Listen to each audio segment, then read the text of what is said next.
Assalamualaikum warahmatullahi wabarakatuh.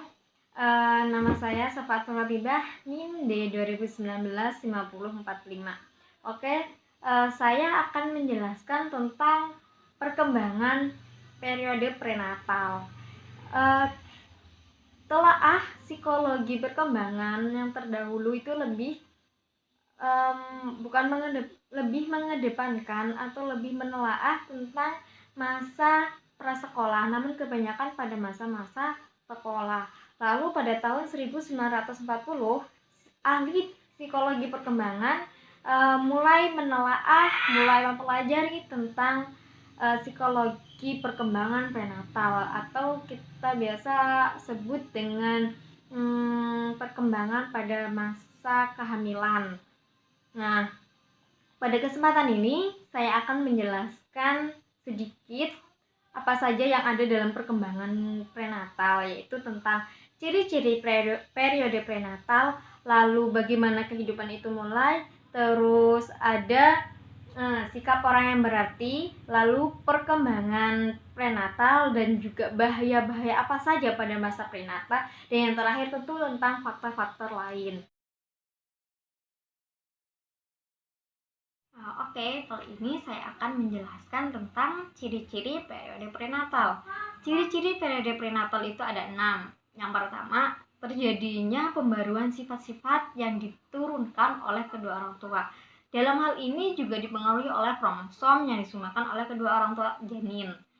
Menurut Moss dan Norris, dalam hal ini sering ditemukan penyimpangan genetik seperti Down syndrome, yang mana sering terjadi pada ibu hamil dengan rentang usia 35-39 tahun, dan dengan perbandingan kelahiran Down syndrome 1:180. Lalu yang kedua, adanya pengaruh dalam tubuh ibu karena ini juga menunjang perkembangan, baik itu positif ataupun negatif, dan hal itu juga berpengaruh pada pola perkembangan yang akan datang. Seperti contoh, apabila ibu menderita AIDS ataupun campak, hal itu juga berpengaruh pada pola perkembangan yang akan datang. Terus yang ketiga, jenis kelamin individu yang baru diciptakan sudah dapat dipastikan. Oke, yang keempat itu pertumbuhan dan perkembangan yang normal itu paling sering terjadi pada masa prenatal daripada masa-masa yang lain. Terus yang kelima, masa prenatal ini masa yang paling bahaya karena baik itu bahaya psikis ataupun bahaya psikologis. Kenapa dikatakan bahaya? Karena hal ini dapat berpengaruh pada pertumbuhan dan perkembangan janin. Terus yang keenam, pada masa ini di mana orang-orang yang berkepentingan membentuk sikap-sikap yang baru diciptakan. Nah, asal kalian tahu, pada bayi yang sudah berumur 20 minggu di dalam kandungan, dia sudah bisa merasakan gelap dan terang. Nah, peran orang tua di sini, beliau bisa memberikan stimulus pada bayi tersebut. Oke, kita lanjut ke nomor 3, yaitu bagaimana kehidupan mulai. Kehidupan mulai dengan bersatunya sel seks pria dan juga sel seks wanita, yang mana sel seks pria itu yang bernama spermatozoa dan sel seks wanita yang bernama ovum. Nah, sel seks pria itu mengalami 2 tahapan permulaan, yaitu pematangan dan pembuahan. Sedangkan pada wanita dia mengalami 3 permulaan, yaitu pematangan, ovulasi, dan pembuahan. Kalian pada mikir-mikir ya, apa sih itu pematangan, apa sih itu ovulasi, dan apa sih itu pembuahan?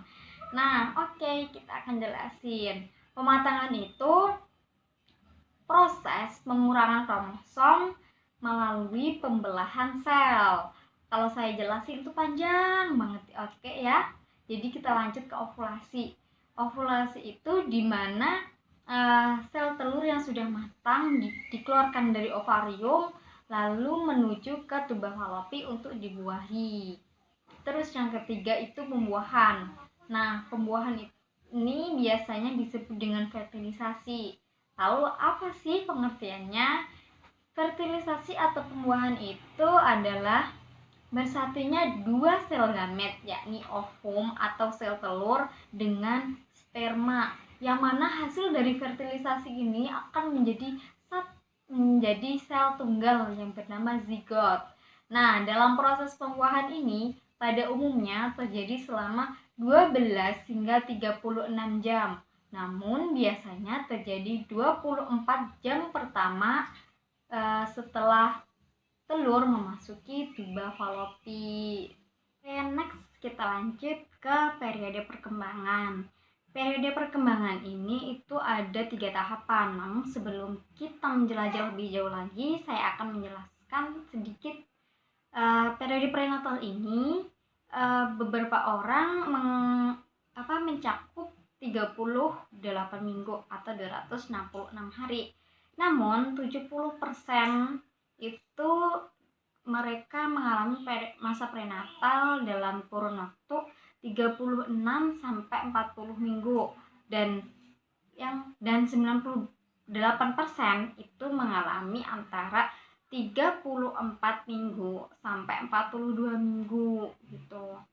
Oke, kita lanjut ke periode perkembangan.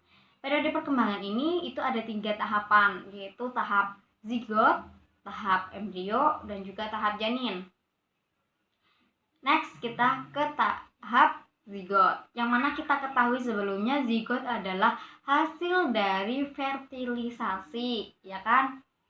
Nah, selain hasil dari fertilisasi, zigot ini terjadi sejak masa pembuahan sampai minggu kedua. Selama perjalanan zigot dari tuba falopi menuju uterus atau rahim, itu mengalami beberapa kejadian atau beberapa pembelahan, sehingga zigot terbagi menjadi 2 lapisan, yaitu lapisan luar dan lapisan dalam. Yang mana kita ketahui lapisan luar adalah berupa plasenta atau ari-ari dan juga tali pusar, dan lapisan dalam itu ya kita ini, calon bayi ini. Terus lanjut ke tahap embrio. Tahap embrio itu terjadi dinamakan tahap embrio ketika berumur di akhir minggu kedua sampai akhir bulan kedua. Terus di masa embrio ini itu tuh terjadi perkembangan besar, yang mana berawal dari ini kepala yang makin berkembang gitu, makin besar. Terus yang terakhir tuh bagian tubuh yang lain. Terus pada masa embrio ini kira-kira berat embrio itu 1/4 ons dan tingginya itu 1,5 inci. Lanjut kita ke tahap janin. Pada tahap ini terjadi banyak perkembangan ya di dalam bayi ini, di dalam rahim ibu. Saya cukup sebutin satu saja, yaitu pada akhir bulan ketiga. Pada akhir bulan ketiga itu